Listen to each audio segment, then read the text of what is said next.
Steel के गिलास को अगर स्टील के कटोरे में परिवर्तित करना है तो 1500 डिग्री सेल्सियस की गर्मी उसे देनी पड़ेगी, और तुम बिना गर्मी के परिवर्तित हो जाओगे। जागो मोहन प्यारे, जागो। रो मत, किसी को दोष मत दो, रो मत, किसी को दोष मत दो। और नशा अगर करना है, क्योंकि शराब में तो नशा है नहीं। अमिताभ बच्चन साहब ने कहा कि नशा शराब में होता तो नाचती बोतल, एकदम सही बात है। इसका मतलब शराब में नशा नहीं है, तो जब शराब में नशा नहीं है तो उसको पीने की जरूरत ही क्या है। नशा है ध्यान में, अपने आप को बदलने का नशा। सुबह उठो, 100 दंड बैठक मारो। पहले एक दिन नहीं ना मान लेना, 100 नहीं, आईसीयू पहुंच जाओगे। पहले दिन 20, फिर 4-5 दिन दर्द होगा, फिर धीरे धीरे करना। घबराना मत, दर्द हो रहा है इसका मतलब परिवर्तन हो रहा है, क्योंकि दर्द में भी कुछ बात है। जिसका अंदर से मन पढ़ने को कहता है और तुम कम से कम 6-7 घंटे खुद से पढ़ते हो, इसलिए तो कह रहा हूं तुमसे ध्यान करने के लिए। जो बात तुम्हारी मैं देख पा रहा हूं वो तुम क्यों नहीं देख पा रहे हो? ध्यान मतलब अपने मन को देखना।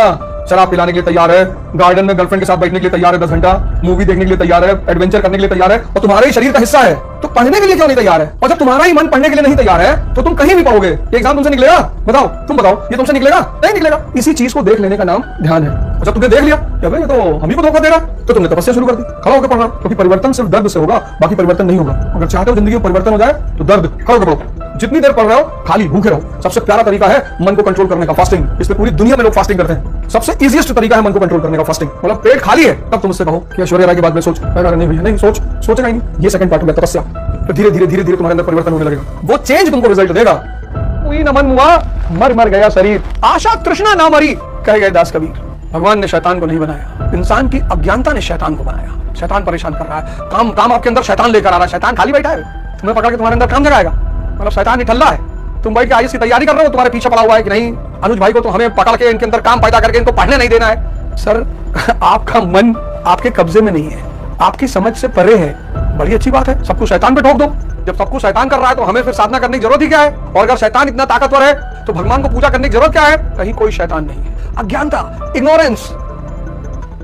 परम उद्देश्य है तुझ साधना। मन कर रहा है मूवी देख लो, क्यों देख लो, कभी कदार मन करे तो देख लो, ट्रैवल कर रहे हो देख लो, कोई चीज पे मध्यम मार्ग। कुछ लोग एक दिन में 400 डेली मूवी देख रहे हैं, क्यों मूवी देख लो? बेचैनी हो रही है, मन नहीं लग रहा है। मन नहीं लग रहा, 20 किलोमीटर दौड़ लो, 50 किलोमीटर की वॉक कर लो, पूरी जिंदगी मन कभी ऐसा करेगा, बदतमीजी करेगा नहीं तुम्हारे साथ। तुम्हारे मन को इस बात का भरोसा है कि तुम अपने मन को कभी दंडित नहीं करोगे, करो नहीं तो जिंदगी तुमको दंडित करेगी। से खुश होता है ना, उसको गिफ्ट के रूप में विवेक देता है, और जिसको विवेक दे दिया, इंद्रियों का स्वामी बना दिया, मन और इंद्रियों का, और विवेक दे दिया तो हो गया स्वामी विवेक। और जो भी स्वामी विवेक हो गया उसके जीवन में आनंद छोड़कर कुछ बचेगा ही नहीं। तो स्वामी विवेक आनंद, इससे छोटा सूत्र पूरे ब्रह्मांड में कहीं नहीं मिलेगा। जीवन को निर्मित करने का इससे छोटा सूत्र पूरे ब्रह्मांड में कहीं नहीं मिलेगा। सबसे छोटा सूत्र है मन और इंद्रियों का स्वामी बन जाना है। मन कह रहा है नशा करना है, क्यों क्यों करना है नशा? मेरी गर्लफ्रेंड छोड़ के चली गई, गर्लफ्रेंड छोड़ के चली गई तो एक एयरलाइन स्थापित कर दो, विजय माल्या की तरह इतनी गर्लफ्रेंड हो जाए कि पूरी दुनिया तुमसे दोस्ती बनाने के लिए परेशान रहे। तुम नशा करोगे, अरे नशा करोगे तो गर्लफ्रेंड आ जाएगी। तो विवेक कहेगा नहीं, जाने दो, जाते हो तो जाओ, छोड़ दें सारी दुनिया किसी के लिए, ये मुनासिब नहीं आदमी के लिए। बड़ा प्यारा वो है कि भाई अगर भगवान न्याय करता है तो अच्छे कर्मों वालों को धन क्यों नहीं देता? ये भी उनका एक बड़ा ताकतवर तर्क है। नास्तिकों के बड़े प्यारे तर्क, बहुत प्यारे। एक उनका तर्क है कि शैतान क्यों बनाया भगवान ने, बड़ा प्यारा तर्क है। एक उनका तर्क है कि बहुत अच्छे लोग इस संसार में कष्ट भोगते हैं, धन नहीं होता उनके पास, अच्छे पदों पर नहीं पहुंच पाते, उनका शोषण होता है, तो भगवान न्याय करता कहां हुआ? फिर सर्वशक्तिमान कहां हुआ? फिर तो सब शैतान सर्वशक्तिमान हो गया। लेकिन आज मैं आपको इस रहस्य पर पर्दा उठाता हूं। पर्दा यह है कि दुनिया में भगवान, इस पूरे ब्रह्मांड में भगवान को छोड़कर कुछ भी नहीं, ब्रह्म को छोड़कर कुछ भी नहीं, ईश्वर को छोड़कर कुछ भी नहीं, कुछ भी है ही नहीं। तो शैतान यानी इग्नोरेंस, अज्ञानता, माया और ब्रह्म। अब धन यानी माया, तो माया चाहने के लिए आदमी को मायावी होना पड़ेगा, पद पाने के लिए आदमी को मायावी होना, उसमें ईश्वर क्या करे? ये धन, ये पद, ये सब माया के हिस्से हैं, मन से जुड़े हैं। लग जाता है भैया हमने झूठ नहीं बोला कभी, भैया हमने कभी किसी के साथ भैया बेईमानी नहीं की, भैया हम भैया आज तक भैया हम किसी के साथ धोखा नहीं किया भैया। पता क्या भैया रिक्शा चलाते हैं, वही चलाओगे भी। ये धन, ये पद, ये सत्ता, ये सब माया का हिस्सा है, मन से संचालित होते हैं, मायावी होना पड़ेगा। रावण मायावी है, तो सोने की लंका है उसके पास। अगर आप ब्रह्म के साथ हैं और धन मांग रहे हैं तो गलत आदमी से गलत चीज मांग रहे हैं। आप ब्रह्म के साथ क्या मांगेंगे? ज्ञान मांगेंगे, समझ मांगेंगे, साहस मांगेंगे, समाधि मांगेंगे। उनके पास शब्द छोड़कर है ही क्या? किसी स्त्री को कहता आई लव यू, स्त्री ने चाटा मार दिया, कहा बहन की तरह कहा था। शब्द से बड़ा धोखा इस ब्रह्मांड में कुछ भी नहीं है। कनक कनक ते 100 गुनी मादकता अधिकाय, इन्हें खाए बौराए जग, इन्हें पाए बौराए। कनक शब्द है, एक कनक मतलब सोना, एक कनक मतलब धतूरा, एक ही शब्द है। यह है शब्दों की लीला। वो दुख लाग जन्म गयो हरि भगत बिन, रामचरितमानस में तुलसीदास जी लगते हैं, हृदय बहुत दुख लाग जन्म गयो हर भगत बिन। आपको पता है आप हर काम यंत्रवत कर रहे हैं, यंत्रवत, आप कहीं होश में नहीं है, इसीलिए आप किसी भी काम में परफेक्शन नहीं आ रहा है, बस आप कर रहे हैं, आदत हो गई है। ब्रश आदत, नहाना आदत, खाना आदत। तुलसी हरिनाम सुधा तजी, सट हट पियत विषय विश्व मांगे, तुलसी हरिनाम सुधा तजी। अब यहाँ पर एक ही बात फंसती है कि भैया सिर्फ भगवान 24 घंटा भगवान, ये समाज, ये परिवार, ये घर द्वार, मकान, जायदाद सब छोड़ रहे। नहीं भैया कुछ नहीं छोड़ना है, इसीलिए मैं बार बार भगवान कृष्ण की बात करता हूँ। भगवान राम ने कुछ छोड़ा नहीं? छोड़ा। आप क्यों छोड़ रहे हो? राजा है, पिता है, पुत्र है, आपको किसने कहा छोड़ दो? ध्यान को जीवन बनाओ। भागो मत। आचार्य दिनेश का बड़ा फेमस स्टेटमेंट है, भागो मत, जागो। हर क्रिया में, हर क्रिया ये जो करता है ना, तुम्हारी सांसें, अगर ये सांसें निकल जाए फिर तुम्हारा मन कुछ भी नहीं कर पाएगा। करता कौन है? ये सांसें। इन्हीं सांसों से फिर से जुड़ जाना है। किसी रिवॉर्ड की आशा से किया गया काम, कर्म जो है नौकरी नहीं है, कर्म जो है नौकरी नहीं है। चैतन्य की मस्ती में किया गया काम। नौकरी और कर्म में यही फर्क है, कर्म तो हम कर ही रहे हैं, सब नौकरी कर रहे हैं। इस दुनिया में 95% लोग नौकरी कर रहे हैं। नौकरी, वो नौकरी को कर्म समझ लिए हैं। 95% लोग नौकरी कर रहे हैं। नौकरी क्या है? बाहरी रिवॉर्ड की अपेक्षा, रिवॉर्ड की आशा में किया गया काम कि ये मिलेगा।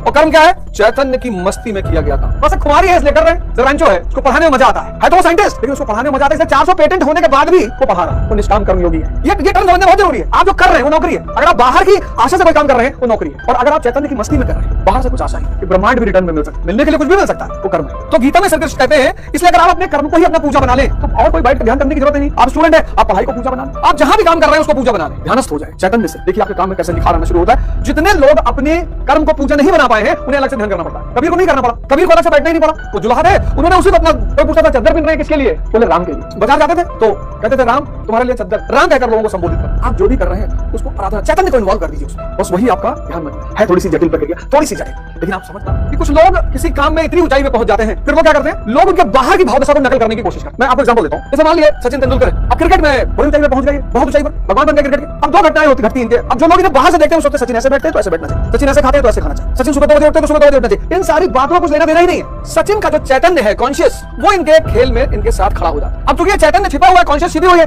इसलिए इस पे नजर किसी की नहीं आती। सचिन जैसे ही बल्ला पकड़ते हैं तो बाहर से दिखाई पड़ता है कि सचिन ने पकड़ा है, अंदर से उस चैतन्य ने पकड़ा है, वो खेलता है, वो शामिल हो जाता है। कर्म ही पूजा है, बहुत प्यारा लाइन है ये। कर्म ही पूजा है। कब कर्म ही पूजा है? जब आप अपनी कर्म को ध्यानस्थ होकर करें, आपका चैतन्य उसमें इन्वॉल्व हो जाए, कर्म ही पूजा है। इस कॉन्सेप्ट को समझिए, बहुत मजेदार कॉन्सेप्ट है ये, वरना मजबूरी में काम करेंगे। इस आदमी को बाहर से देखकर, इनके बेटे अर्जुन तेंदुलकर, उनसे ज्यादा करीबी कौन रहा होगा, लेकिन बाहर से ही देखा होगा पिता को, अंदर से देखा। ये क्रिकेट के भगवान बन गए इसकी वजह से। अगर ये जानते अच्छा खेलना तो अपने बेटे को नहीं सिखा पाते, उसको भी कौन बात नहीं चाहता मैं महान हूं, मेरा बेटा भी महान बने। इसकी बेलरी, कबीर कहते हैं ये तन विश्व की बेलरी, गुरु अमृत की खान। ये आंख बाहर किसी को कुछ देख ही नहीं रही है, ये कान अंतर का अनहद नाद सुन नहीं रहे, बाहर ये जीभ कुछ भी खाई जा रही है और रोटी बना दे रही है, ये स्किन बस किसी को धक्का मारने के लिए बेताब है, ये नाक ये परफ्यूम ले आओ, वो परफ्यूम ले आओ, ये डिओड्रेंट ले आओ, और वो खाते एक समय आके सब जर्जर होगा। कितना चलाओगे? और इस जर्जर अवस्था में अगर शरीर 10 से 20 साल सर्वाइव कर जाता है तो व्यक्ति नरक। इस जर्जर अवस्था में आप किसी बुजुर्ग से मिलो और बैठो उसके पास, जिसके घुटनों में दर्द हो रहा हो, हाथों में दर्द हो रहा हो, खाना नहीं खाया जा रहा हो, नींद नहीं आ रही हो, बुजुर्ग लोग क्या करते हैं? मृत्यु की कामना करते हैं, क्योंकि जिनके लिए वो जी रहा था सब जर्जर हो गए, एकदम अथाह दुख में लेकर चले गए। शरीर अध्यात्म के रास्ते पर अगर आप आएंगे तो शरीर मंदिर बन जाएगा, और भौतिक के रास्ते पर चलेंगे तो शरीर बार बन जाएगा। वहां उल्टी कर दिया है, वहां बिना नहाए बैठे, कोई कुछ भी खाई जा रहा है, कोई कुछ भी पिया जा रहा है। अगर आप अध्यात्म के रास्ते पर चले तो शरीर मंदिर, और अगर आप मेटलिज्म के रास्ते पर चले तो शरीर बाहर। दोनों में अंतर देखो, यहाँ सिगरेट का धुआं भरा हुआ है, यहाँ अगरबत्ती की खुशबू, यहाँ फूल बिखरे हुए हैं, कितनी सफाई कितनी स्वच्छता। तो शरीर क्या है? मंदिर है। आप बाहर जाते हैं, मंदिर का ख्याल रखा जाता है। ऐसे ही, और उस मंदिर में मूर्ति है, भगवान है, ऐसे आपका शरीर मंदिर है, उस मंदिर के अंदर भगवान है। शरीर को आप जितना अच्छा, जितना स्वस्थ, जितना सुंदर, जितना साफ रखेंगे तो साफ।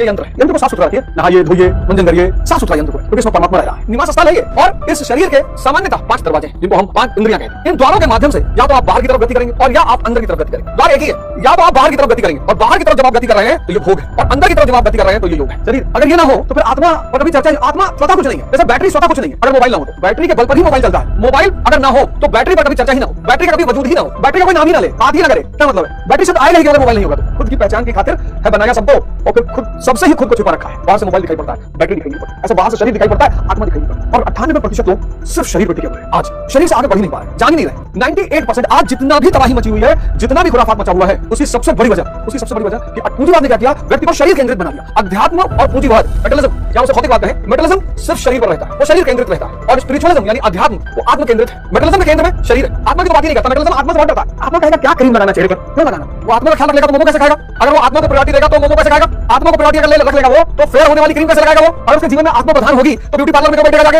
और कैपिटलिज्म ने मेटलिज्म को इतनी गति दे दी है, आज सब इस मेटलिज्म की आंधी में खो गए। सिर्फ शरीर के तल पर जीवन है कैपिटलिज्म और मेटलिज्म में, लेकिन स्पिरिचुअलिज्म में आत्मा और शरीर दोनों, और शरीर को भगवान के मंदिर के रूप में रखा जाता है, जो कि एक यात्रा है असत से सत्य की तरफ। बड़ा प्यारा हिंदुओं ने व्यवस्था की, बहुत जबरदस्त हिंदुओं ने व्यवस्था की। 3 आंख, तीसरी आंख, ये जो 3 आंख का सिद्धांत है, ये इतना जबरदस्त सिद्धांत है। 2 आंखें ए और बी, ये सिर्फ और सिर्फ माया को देख सकती है, इसके सिवा कुछ भी नहीं देख सकती। जो भी इन 2 आंखों से दिखाई पड़ता है, ये इन 2 आंखों से, वो सिर्फ माया है। वो सब माया किस लिए? क्योंकि सब नश्वर है।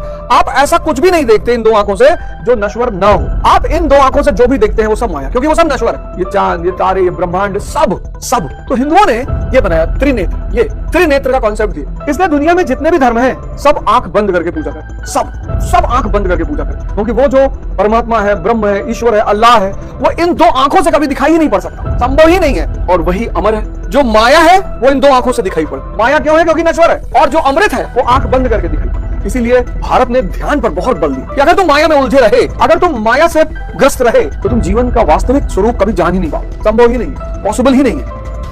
कहते थे ध्यान से पढ़ो, ध्यान से खाओ, ध्यान से चलो, ध्यान से खेलो। आज के लोग तो सब ध्यान शब्द ही भूल गए। आपने पिताजी से पूछिए, उनके पिताजी कहते थे भैया ध्यान से पढ़ो, पढ़ रहे हो तो पढ़ो। जैसे आज के माँ बाप ये नहीं कहते, कहते पढ़ रहे हो ना, लोग सामने खाना भी खा लो, पढ़ते रहो। ये जो माँ बाप कहते हैं ना खाना भी खाते रहो, पढ़ते रहो, ये बहुत गलत बात। आज सब जो बीमार है उसकी वजह यह है कि सब कोई ध्यान में नहीं खाता, कोई ध्यान में नहीं खाता, और मन सबका प्यासा है, हफ्सी हो गया है मन, हफ्सी। और लाओ और लाओ और लाओ। 1970 के दशक में, 80 के दशक में जब हम गांव में शादियों में जाते थे, 5 बैठती थी, लोग खाना लगाते थे, कोई किसी से बात नहीं करता था। अब शादियों में अब आप देखो खाने की स्थिति देखो, आज इतनी बीमारियां क्यों बढ़ रही हैं? कोई होश में खाना, कोई भोजन मन को मिल ही नहीं रहा है, स्वाद मन को मिल ही नहीं रहा है, सिर्फ पेट, जबकि स्वाद मन को चाहिए। वो मुझसे बहुत नाराज रहते हैं। अच्छी बात है, सबको खुश नहीं किया जा सकता, आप सर्कस के जोकर नहीं है, और सबकी इच्छा की पूर्ति नहीं की जा सकती, क्योंकि वो तो भगवान भी नहीं कर सकता। दुर्योधन भी महाभारत युद्ध में जीतना चाहता था, वो भी भगवान के पास गया था। तो ना तो सबको खुशी किया जा सकता और ना सबकी इच्छा की पूर्ति की जा सकती। ये दोनों चीज भगवान के बस में नहीं है, इंसान तो बहुत दूर की बात। स्थिरता है ही नहीं, खुद ही चलामृत मांग रहे हो बाहर घूम के, भैया थोड़ा सा और चलामृत दे दो भैया।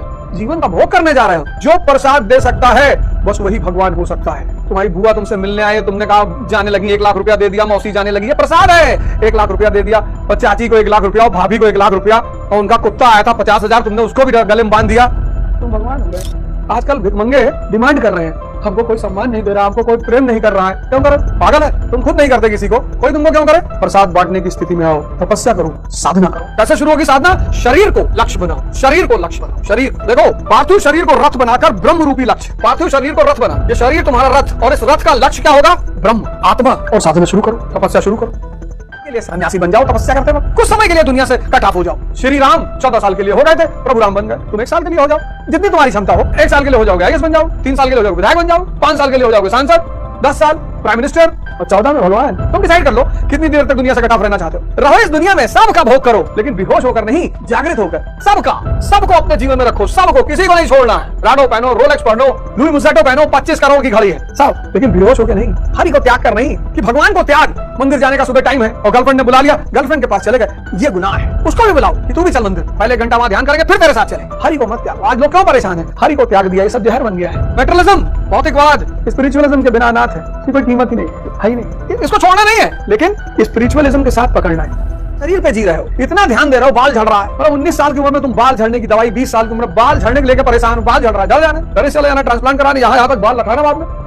जो चीजें दोबारा आ सकती है उन पे क्या चिंता करना। और जब तक आर्थिक स्थिरता पैदा नहीं हो जाती, बाल शेव करा के रखो ना, तुम्हें कौन पूछेगा? भिखमंगों को कौन पूछता है? जब तक इकोनॉमिक स्टेबिलिटी नहीं बन जाती, आर्थिक स्थिरता नहीं बन जाती, तब तक बढ़िया साबुन ले लो 20-25 रुपए का, उसी से नहाओ धो, बढ़िया फर्स्ट क्लास तेल रख लो, नहाओ डेली 2 टाइम नहाओ। जिसकी आर्थिक स्थिरता नहीं है, जो प्रसाद नहीं बांट सकता, वो भगवान कैसे हो सकता है? जो प्रसाद दे सकता है बस वही भगवान हो सकता है। नहीं जिसके जीवन में, वो भी बड़े अभागे होंगे। या तो प्रण को तोड़ा होगा या फिर रण से भागे होंगे। त्याग करिए, आलस्य का कर दीजिए, आलस्य का त्याग कर दीजिए, नींद का त्याग कर दीजिए, 4 घंटा बाहर बैठ के चाय पीते उसका त्याग कर दीजिए, खड़ा होकर पढ़िए ये जीवन रूपी महाभारत, इसका वर्णन करिए। भागिए मत, आप सब तो भाग रहे हैं। आज से इस बात की शपथ ले लीजिए, अब भागना नहीं है, न प्रण को तोड़ना, लेकिन शुरुआत छोटी छोटी। अगर 10 बजे सो के उठ रहे हैं तो कल 6 बजे उठ जाइए, 7 बजे उठ जाइए, कोई बात नहीं। अब गलानी मत फील करिए। एक दिन में सारा परिवर्तन नहीं होगा। 21 दिन का टारगेट और फिर 21 दिन बाद उसको डबल, धीरे धीरे फिर मन पर विजय पानी है। ये साल कैसा भी गया कोई बात नहीं, साल का अंत बहुत अच्छा होना चाहिए। मतलब दिसंबर, जिस दिन आप 1 जनवरी को न्यू ईयर मना रहे हो, उस दिन आप एक नए इंसान, उस दिन आप एक नए इंसान, नए तो है उसी का जिसने ये रात जाना, और है काम आदमी का औरों के काम आना। ये जो गाने थे ना पुराने, ये सब दर्शन थे। संगीत दर्शन है, अगर संगीत दर्शन नहीं है तो वो भोग है, फिर आपको बहुत परेशान करेगा। अब जीवन मिला है तो मानव का जीवन अगर मिला है, अब पशु की योनि से बाहर नहीं आ सकता। पशु पैदा हुआ है, पशु मरेगा। पेड़, ये पेड़ की योनि से बाहर नहीं आ सकते। पेड़ पैदा हुए, पेड़ मरेंगे। चांद तारे के रूप में पैदा हुए, चांद तारे के रूप में मरेंगे। मानव एक अपवाद है, हम सब एक अपवाद है। ये मानव के रूप में पैदा हुआ है, मानव के रूप में मर सकता है, शैतान के रूप में मर सकता है, लेकिन जिस दिन ये भगवान बना उसके बाद ये नहीं मर सकता। कबीरदास जी ने कहा, हम न मरब मरिह संसार। बड़ा फेमस स्टेटमेंट है कबीरदास जी। विवेकानंद जी का स्टेटमेंट है, मैं उस प्रभु का सेवक हूँ जिसे अज्ञानी लोग मनुष्य कहते हैं। और मैं तो गुरु महाराज, गुरु भगवानों का इतना कृतज्ञ हूँ कि ये रास्ता पता चल गया। हम भी आप तो बहुत अच्छी स्थिति में है बाबूजी, हमारी स्थिति तो देख। सुदामा की दीन दशा करुणा करके करुणा निधि रोए। अभी हमारे शहर गोंडा आइए, कुछ लोगों से जो पुराने लोग हमारे साथ थे उनसे मिलिए। बहुत प्यारी फोटो भगवान शिव की बनाई, तीसरी आंख, ये दृष्टा। इसके पास कोई शक्ति नहीं है। मन यानी तीसरी आंख यानी दृष्टा। समझ रहे इस बात को? बहुत बड़ा विज्ञान बता रहा हूँ। 1 लाख करोड़ का मन यानी तीसरी आंख यानी दृष्टा। सांसें यानी ईश्वर, चेतना यानी कर्ता। ये सांसें निकल जाए कुछ भी नहीं होगा, डेड, खत्म। तो जो भी कर्म करो योग भाव में करो, दृष्टा को कर्ता पे लगाए रखो। इसी की साधना को तपस्या कहते हैं। किसी को 6 महीना लगेगा, किसी को साल भर लगेगा, किसी को 2 साल लगेगा, किसी को 5 साल लगेगा, किसी को 10 साल लगेगा, किसी को 50 साल लगेगा, किसी को जन्म लगेंगे। अरबों रुपए का सिद्धांत बताया हूं आपको। भगवान कहते हैं योग साधना के द्वारा। क्या योग साधना, किसको जोड़ना है? कर्ता को दृष्टा से, दृष्टा को कर्ता से, और आपके कर्म की क्वालिटी बदल जाएगी। आत्म माया द्वारा, अविद्या वाली माया नहीं, आत्म योग माया। इस योग से एक माया पैदा होगी, आत्म माया द्वारा, त्रिगुणमयी प्रकृति को वश करके, सत्वरजतम, बस यही सूत्र है जीवन का, यही जीवन का सूत्र है। योग साधना द्वारा, योग माया द्वारा, आत्म माया को योग माया कहा गया। त्रिगुणमयी प्रकृति को वश में करके, सत्वरजतम को वश में करके मैं प्रकट होता हूँ। उसी को निर्वाण कहते हैं, उसी को कैवल्य कहते हैं, उसी को मुक्ति कहते हैं, उसी को मोक्ष कहते हैं। ये अद्भुत सिद्धांत है, अद्भुत। नया ट्रेंड चलाएं। बीमार लोगों से जब मिलने जाएं तो कोशिश करें फल फ्रूट ये सब ना लेके जाएं, पैसा 100 200 500। भारत में एक नया ट्रेंड चलाएं। शादी में हम लोगों को पैसे देते हैं, त्योहार में देते हैं, हम किसी बीमार से भी मिलने जाएं तो कुछ, और यही आपके जीवन में काम आएगा। किसी ठंड से तड़पते आदमी को कंबल पहुंचा दीजिएगा, किसी को खाना खिला दीजिएगा, मजा आने लगेगा। सबसे प्यारा काम गुरु का साथ, महीने में एक बार अगर संभव हो सके आश्रम चले जाएगा। किसी के चारों तरफ आश्रम है, वहां जाइए तो हर आदमी जाता है महाराज जी से मिलने, और कहां मिलोगे महाराज जी से? जरूरत पड़ेगी खुद ही उनसे मिल लेंगे। चले गए, झाड़ू लगा दिए, बर्तन धुल दिए वहां बैठकर। डीजीपी के बेटे हो, बर्तन धुल रहे हो आश्रम में, अहम खत्म, अहम खत्म। मतलब विवेक पैदा। विवेक को कौन मारता है? अहम। तो कहते भैया फलाने वाले बहुत सरल रहते हैं। सरलता में समृद्धि है, सरलता एक शक्ति है, शक्ति। गांधी जी को चिंता थोड़ी करनी कि यार टाई ले आओ, जूता ले आओ, मोजा ले आओ, क्लिप लगाओ, ये लगोटी लगाई, धोती पहने निकल लिया। विवेक का दुश्मन है अहम, मैं। इसलिए इतने बड़े बड़े स्कूलों में लड़के पढ़ रहे हैं, नशा कर रहे हैं। सब माँ बाप परेशान है आजकल, 80% माँ बाप परेशान है। बड़े बड़े स्कूलों में लड़के पढ़ रहे हैं, नशा कर रहे हैं। हमसे तो बहुत सारे लोग कहते हैं बाबूजी क्या करें, हमने कहा सेवा करवाओ, आश्रम भेजो, बर्तन वर्तन मांजेगा दिसंबर की ठंडक में, तब इसके अंदर वो भाव खत्म होगा कि मैं डीजीपी पुत्र, मैं मुख्यमंत्री पुत्र, मैं विधायक पुत्र, मैं डॉक्टर पुत्र, मैं इंजीनियर पुत्र, मैं फलाना पुत्र। तो जब मैं का भाव खत्म होगा तब विवेक पैदा होगा। फिर जब विवेक की रोशनी पा जाएगा तब आगे बढ़ेगा। बहुत सारे मित्र हमारे भाई बहन हमारे आदत का शिकार है। मैसेज करते हो तुम कि सर बहुत परेशान है, आदत की वजह से सर बहुत परेशान है, द्वंद की वजह से सर बहुत परेशान है, कल की वजह से सर बहुत परेशान, एक्साइटमेंट। ये 4 रोग है मन के, और जब रोग है तो दवा भी होगी। तो इसकी एक एलोपैथिक दवा है, फायदा तो बहुत तुरंत करती है, तुरंत, लेकिन साइड इफेक्ट बहुत है। और उस तुरंत दवा का नाम है शराब, नशा, किसी भी प्रकार नशा। इसीलिए नशे का इतना प्रचलन आज की दुनिया में बढ़ गया। सब जान ही नहीं पा रहे किससे परेशान है और क्यों परेशान है। तुमको बायोलॉजी में हार्ट पढ़ा दिया, लीवर पढ़ा दिया, किडनी पढ़ा दिया, मन के मते ना चलिए, मन के मते अनेक। अभी तो इतना गुस्सा है मन पे, कहते तू है रंडी फिर अभी हड्डी। इतना क्रोध है उनके अंदर मन को लेकर कि तुलसीदास जी कहते हैं जाती रही भावना जैसी को मूरत देखी फिर। एक तो इसको एलोपैथिक दवा है, शराब, नशा, गली गली घर घर, हर घर में पहुंच गया, हर घर में सब परेशान, सब। और कह रहे दूसरा परेशान कर रहा है ना, लेकिन इसकी एक दवा है आयुर्वेदिक, उसका नाम है ध्यान। ध्यान करना नहीं, ध्यान देना है। देते देते ध्यान भी एक सतत प्रक्रिया बन गई। सब हैबिट को तोड़ दो, किसी का गुलाम नहीं होना, मन को गुलाम बनाना है। मदारी बंदर के इशारे पे नहीं नाचेगा, बंदर मदारी के इशारे पे नाचेगा। आदत किसी की भी नहीं, सब आदतों को तोड़ देना। आदत मतलब मन की आदत, आदत से बाहर निकलना है। पर आदतें अच्छी हो या बुरी है तो बंधन ही। तो ये नहीं करो अच्छी आदतें छोड़ देनी, कल से कि मास्टर बता रहा कि चाहे जितना सो, ना, मन का गुलाम नहीं होना है, मन को गुलाम बनाना है।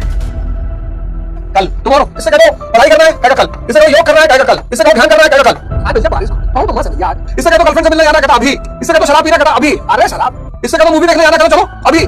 गर्लफ्रेंड बॉयफ्रेंड अभी।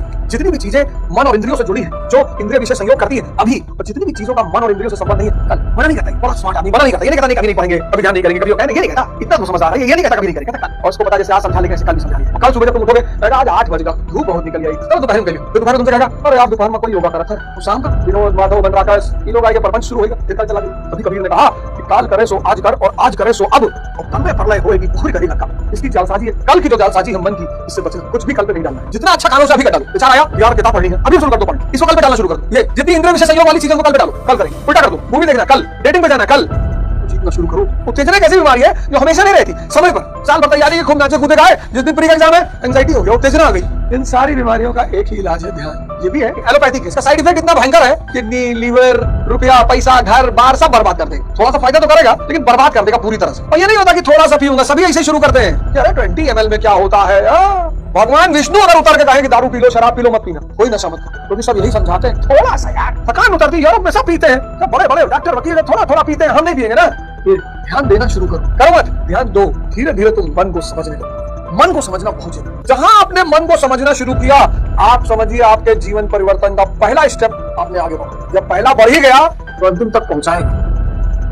एक रिस्क है, यहाँ कुछ भी सुनिश्चित नहीं, और 99% लोग हर चीज सुनिश्चित चाहते। भगवान थे राम, सुबह राजगद्दी मिलने वाली थी, वनवास मिल गया। सीता मैया सोच के आई थी कि राजकुमार और राजा से शादी हो रही है, महलों में रहूंगी, 14 साल जंगल में रही, लेकिन वो बेस्ट नहीं है। भगवान बनकर लौटे भगवान राम, और भगवान बनकर लौटी माता सीता।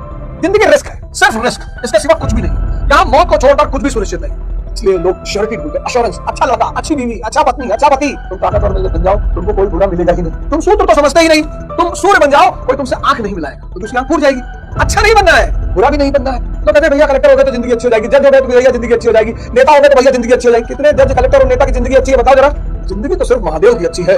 शक्तिशाली शक्ति, कुबेर को उठा लाने की क्षमता, जहर पी जाने की क्षमता, अनंत काल तक समाधि में बैठ जाने की क्षमता, कामदेव को भस्म कर देने की क्षमता,